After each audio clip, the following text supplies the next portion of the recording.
2024 আমাবুচির দিনে জগন্নাথ দেবের স্নানযাত্রা দেখা গেল বাগবাজারে। আমরা প্রত্যেকেই অবগত পুরীর জগন্নাথ দেবের রথযাত্রায়। তবে রাজ্যের মাননীয় মুখ্যমন্ত্রীর ভাষায় ধর্ম যার যার, উৎসব সবার।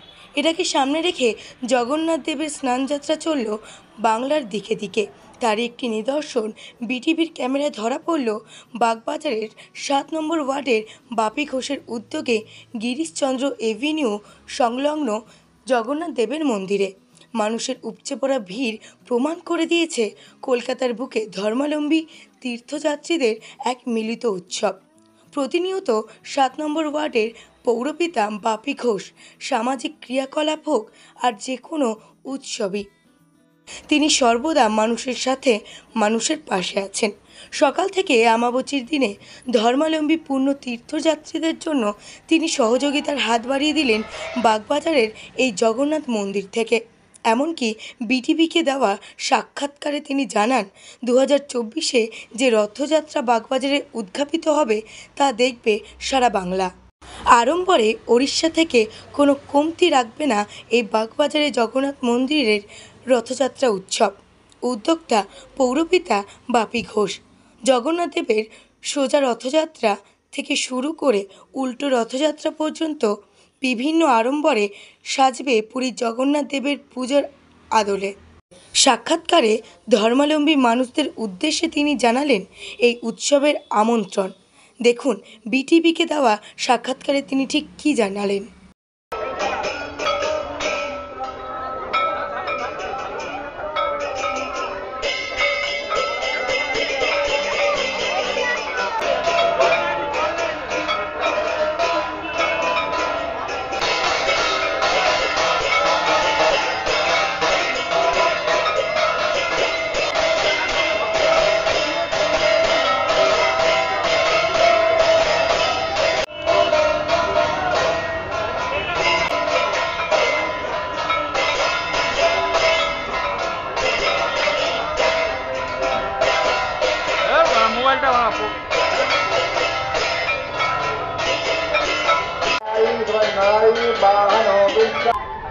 আজকে জগন্নাথ মহাপ্রভুর স্নানযাত্রা উৎসব।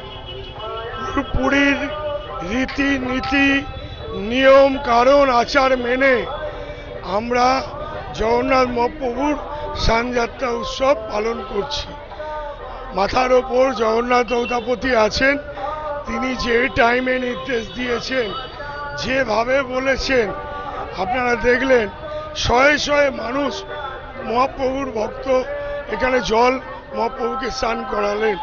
আজকে মহাপ্রভু মন্দিরে প্রবেশ করার পর, শৃঙ্গার হওয়ার পর আপনারা জানেন ভালো করে মহাপ্রভু জ্বর হবে এবং মন্দির বন্ধ থাকবে। রথের একদিন আগে খুলবে এবং আমাদের রথযাত্রা 6 তারিখ আমরা উদ্বোধন করছি। আর আগামী 6 তারিখ থেকে 6 জুলাই থেকে 21শে জুলাই আমাদের রথযাত্রা উৎসব বাগবাজার মাঠে হতে চলেছে। পশ্চিমবঙ্গে এই প্রথম পুরীর যে নিয়ম আচার মেনে আমাদের সোনাবেশ হবে আগামী 17ই জুলাই। সোনাবেশের দিন মহাপ্রভুকে আপনারা স্পর্শ করতে পারবেন। 18 তারিখ পুরীর যে নিয়ম অনুযায়ী অধরপনা, সেটাও আমাদের বাগবাজার মাঠে হবে এবং তারপর রসগোল্লা ভোগ দিয়ে নীলাদ্রি বিজয় মহাপ্রভু তাইয়া পরে মন্দিরে আবার প্রবেশ করবেন। এই সমস্ত প্রোগ্রামটার জন্যে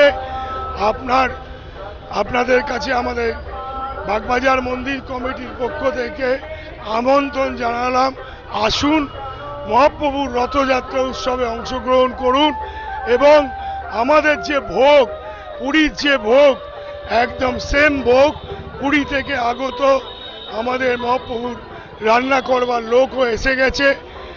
আর আমাদের সেই মাটির হাঁড়ি, যে মাটির হাঁড়ি পুরীতে হয়, আপনারা দেখতে পাবেন।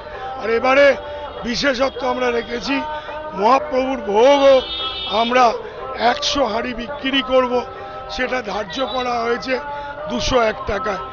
জয় জগন্নাথ, জয় মহাপ্রভু, জয় বলভদ্রদেব, জয় সুভদ্রা মা, জয় সুদর্শন মহারাজ।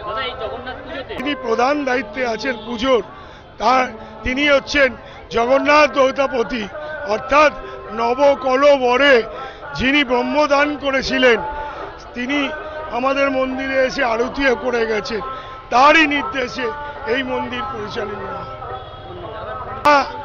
পুরীতে যেতে পারছেন না, তারা বাগবাজার মাঠে আসুন, আপনি শ্রীভূমি অর্থাৎ পুরী আপনি উপভোগ করতে পারবেন। এবং জগন্নাথ মহাপ্রভুর যে সোনা বেশে যে সাজে সাজে আপনারা দেখবেন, এক চুলো 19-20 নেই, সেই মহাপ্রভুকেই আপনারা দর্শন করতে পারবেন। আসুন সবাই মিলে মহাপ্রভুর সেবা করি, সেবা ছাড়া এই আর বড় কিছু হতে পারে না। এবং তার সাথে সাথে আমাদের রক্তদান উৎসবও আছে, অর্থাৎ মানব সেবা, সেই মানব সেবাতেও আমরা ব্রতী হয়েছি। ধন্যবাদ।